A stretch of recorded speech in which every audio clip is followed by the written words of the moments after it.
Don't let nothing, do you hear me? No one or anything get in the way of your gift. Because it is pure and it is beautiful. Hi, Diane. I'm Natalie. Hi, I'm It's Diane. nice to meet you. Nice So to ready meet for you. if you'd like to follow me this way? Thank you. Hope you weren't waiting too long. No, it's fine.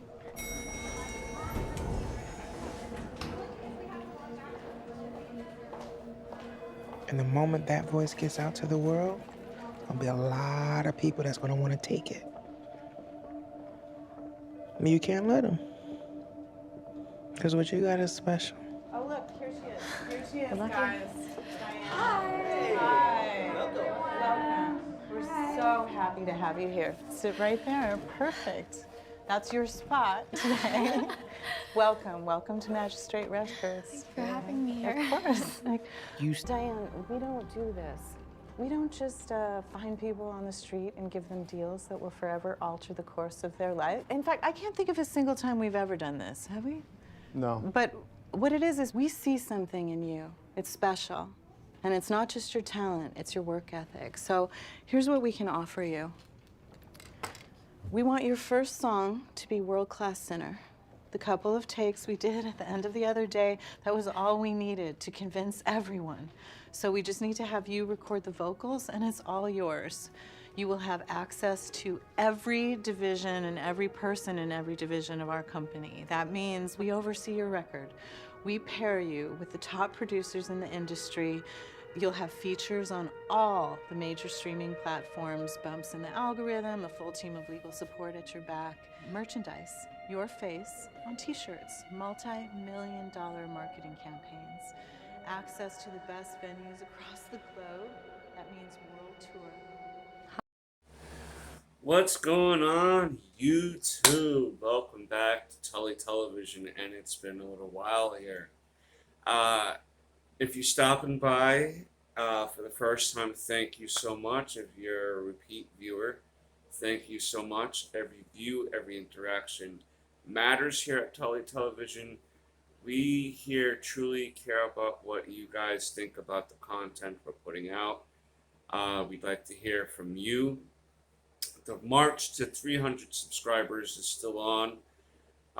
Once we hit 300 subscribers, we'll be giving a giveaway of a grab bag of comic books. I'll be putting some cool books in there that I think that people will enjoy. Just wanted to spread my love of comic books to you guys and why I started this channel in the first place. But today we're going to be wrapping up our review of The Idol that was on Max, formerly known as HBO Max. Due to new job I had started this last month, my schedule has been a little hectic, and this particular series I hadn't been able to do a weekly up-to-date episode by episode review. The first two I put together into one review. Episode 3 is its own review, but this episode of Tully Television, this review of Tully Television will revolve around episodes 4 and 5. This show is pretty much written and directed by Sam Levinson, with some writing credits going to The Weeknd. I'm going to run through the cast. If I miss anyone, it's unintentional. But Lily Rose Depp as Jocelyn, The Weeknd as Tedros, Suzanne Sun as Chloe, Troy Sivan as Xander, Divine Joy Randolph as Destiny, Jenny Kim as Diane, Rachel Sennett as Leah. Leah, can you shut up? We're trying to listen to the song for 5 minutes, 5 seconds. Shut up. Jane Addams as Nikki, Hank Azaria as Shyam, and Eli Roth as Andrew Finkelstein, the guy who's pretty much the head of all the record stuff and the tour and the pocketbook, so to speak, right? Destiny and Chaim are the main managers. Nikki is someone who thinks she's in charge, but really Destiny and Chaim are trying to do their own thing. At least that's what Destiny wanted to do near the end of episode 5. Episode 4 basically shows that Tedros and his claws are definitely into Jocelyn. Destiny was there throughout the episode, staying with them for a little while, like for a week, to kind of get a gist on what's happening, who's who there, and who exactly is the problem. Destiny learns a bunch of stuff about Tedros, like his real name. He spent some time in prison for some violent stuff towards women, and he had to spend a few years in there. And from his release to now, he had seemed to acclimate a group of who most people would maybe consider derelicts and degenerates, outcasts of society. Through his club, through his music, he was able to gather these people who didn't have any idea of how to proceed with life anymore, and decided to hand their life over to him, creating kind of like a cult-like status. But once Destiny learns about something that I'm trying to remember the character's name, something that Chloe had said to her through the episode, how Diane and Tedros kind of were in cahoots together for Tedros to meet Jocelyn at the club that he works at.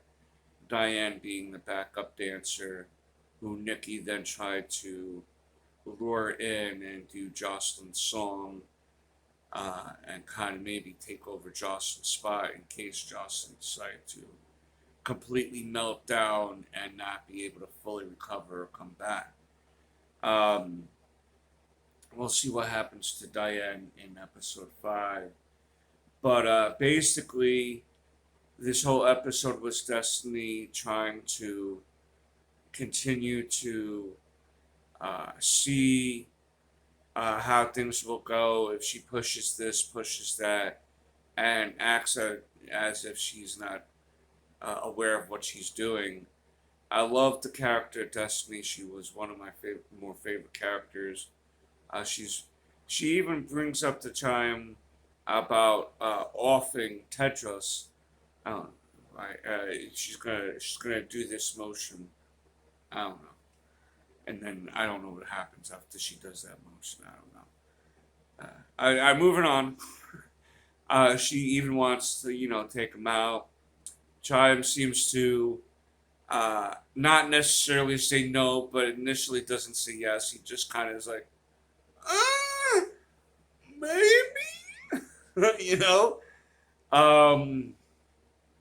And then even at the end of the episode 4, Tedros really is showing his power by when Destiny mentions having the song having a little bit more oomph to it. Like, if you're going to do it, you do it, right? So Tedros blindfolds her, Jocelyn, and as she's singing, he begins to diddle her area down there so she can, become aroused and stuff. And, like, everyone's in the room, the producers, the entourage, the other people, Destiny. Everyone's basically watching Tedros, diddle her. And it seems like that's when Destiny was really becoming, like, Destiny didn't really react to it. She just was like, yeah, whatever. But calling up Chime near the end of the day, that whole thing, she was saying, yeah, some crazy stuff is going on here, whatever. Jocelyn at the end of episode 4 then gets a gist of Diane and Tedros' relationship through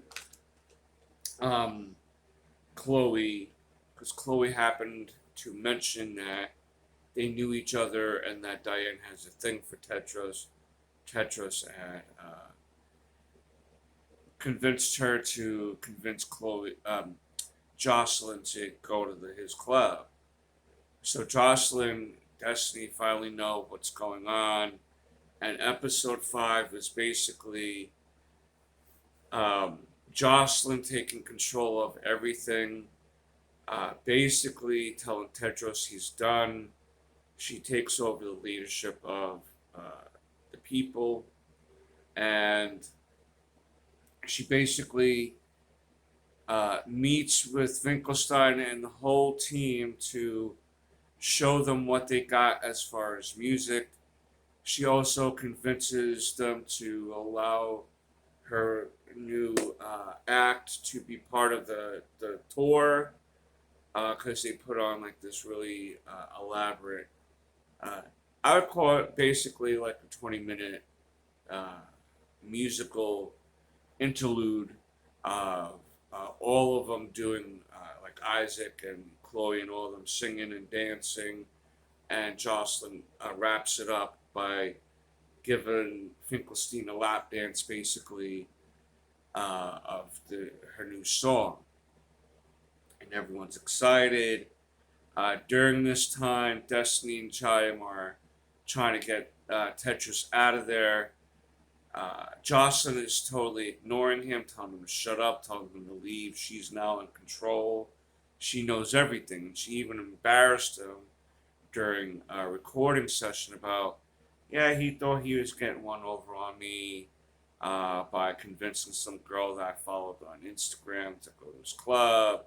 And he tried to, talk about Purple Rain to me because I have a Prince poster and this and that. And really just embarrassed and trashed him. He looks horrible, man. The hair is frayed, and he looks like he's cocked and loaded on liquor and coke or something. You know what I mean? Like really, just he's got those eyes when you're really just like type of vibe. And finally, at some point, Jocelyn tells him he needs to leave. And he refuses to leave, and so she tells Chaim she wants him out. So he confronts Tedros and tells him about the story of Little Red Riding Hood, on how the wolf came to eat the grandmother, ate Little Red Riding Hood, and at the most dire last second of them maybe dying, the hunter heard the rustling from the woods came and cut the grandmother and Little Red Riding Hood out of the stomach, stuffed his stomach back up with rocks, and watched them bleed out. And Chaim is saying how the daughter, because he was reading the story to the daughter, how, aren't you scared, Daddy, of the big bad wolf? And he was like, no, because I'm the hunter. Oh, I'm the hunter. It wasn't that cornball, obviously. Hank Azaria is a phenomenal actor. I really enjoyed his part in this show, too. But I think he portrayed this very, very effectively. You don't really, at first you don't see Hank Azaria maybe as an intimidating guy. But in this scene with his look and his cadence and everything, I would have taken it as a serious threat. Even if I thought I could maybe beat him up or whatever, I would have taken it as a serious threat. Like I would have known exactly where he's going with this. And then security comes and takes Tetris out. Chaim tries to give him $500K to get the hell out of there, and they don't. He's not taking the money. He's not going to stop. So finally, at the end, the reporter that was in the first couple episodes meets with Chaim, and they release a story about Tedros, about how he was a pimp and his time in prison, and taking advantage of teenagers with their addiction and young people and this and that, and destroyed his career. And at the end, finally, at the kickoff of the tour, Jocelyn is sitting there in the stadium, the arena. It's a big venue. The concert sold out in 3 weeks. Everyone's excited. Boom, boom, boom. Everyone seems to be doing good. The management team, Chaim, Nikki, Finkelstein, are happy that Tedros is out. He's not coming back. But we see Tedros showing up at the venue. And initially you're like, man, you knew this guy was going to try to make his way in or whatever. And he gets in. And it's like someone left him his backstage passes and stuff. And it's like, okay, who the hell left him backstage passes? And he makes his way into the backstage. The security messes with him a little bit. And when he goes in, it's Destiny initially there. I really liked her outfit in this. She had a nice disco ball textured skirt on. I thought that looked so cool on her. That's right. I like fashion. Okay. All right. And she basically is like, oh, if you hurt Jocelyn, I'm going to beat you up or whatever and kill you and all this stuff. Which, again, from her seems like a legitimate threat. And he's kind of confused. Jocelyn comes out from wherever she was in the backstage area. And they start talking about, she starts telling him how she misses him, he misses her, and that he's the love of her life. And she basically is allowing him to come back. He's seen the mother's hairbrush that was referenced in episode 3. That was the brush that the mother used to hit her with and cut her with and stuff. And it's a new brush. And he mentions that's a new brush. And she's like, yeah, I know. And basically, it all comes together for Tedros that she is basically the one in charge. She's basically a sadomasochist, which she enjoys the pain that people inflict on her because she finds it to be inspirational to gather her message and her voice through her songs by suffering. And by allowing Tedros to stay around, she'll be able to continue to suffer. Some people feel like the ending is that Tedros is still in power. He never lost power, but he never had power from the beginning. I think that's what people are forgetting. He never had power from the beginning. She was in charge the whole time. She was the one pulling the strings, and it wasn't until the end where Tedros finally understood that Xander was telling the truth. She's the one in charge. She's the manipulator. She's the liar. As Jordan says, what Jocelyn wants, Jocelyn gets. As Jordan had put it. We both feel like maybe some things had hurt the show a little bit. But we both feel like this show is really excellent in an overall sense. I think that the acting was decent enough and good enough to get by. And I really think that the soundtrack to the whole series was great. I thought the music that was used was great. I would have dialed the nudity back a little bit and added more character development to certain things and to add more exposition to certain things. Jordan and I were both saying how the Diane character could have used more development for sure to show why she's ready to betray Jocelyn and how that betrayal, like if they would have followed through with her getting this song and the betrayal that Jocelyn would have felt would have been good character dynamics between those two as well. So I understand why the show may have gotten some bit of gruff over the last 2 months or so, and then the problems behind the scenes of changing creative direction. Um, yes, this show could have been better in some regards, but Jordan and I both feel like this show is not as bad as people were saying. There's gold in there, and you have to get past certain things and really try to pay attention to the subtext of the mental health and how mental health affects us in our relationships in life, even for those who are a pop star or famous or rich. I think that the show itself, it started off as talk about mental health and it ended near the end of episode 5 surrounding that same topic, the mental health, and how it's attractive to people because people feel like there's deficiencies in their life, and when they see famous people having deficiencies, they feel like maybe they can make it too one day. Coming from a creative and money making point. But that doesn't change the person feeling like an object at the end of the day. We all can understand that, and I think that those messages and those dynamics are missed a bit because of a lot of the sex scenes in it. I would personally give this show overall a 7 out of 10, just because of my couple of issues of lack of character development here and there, and to dialing back the nudity. But this show was definitely way better than people are trying to make it out to be.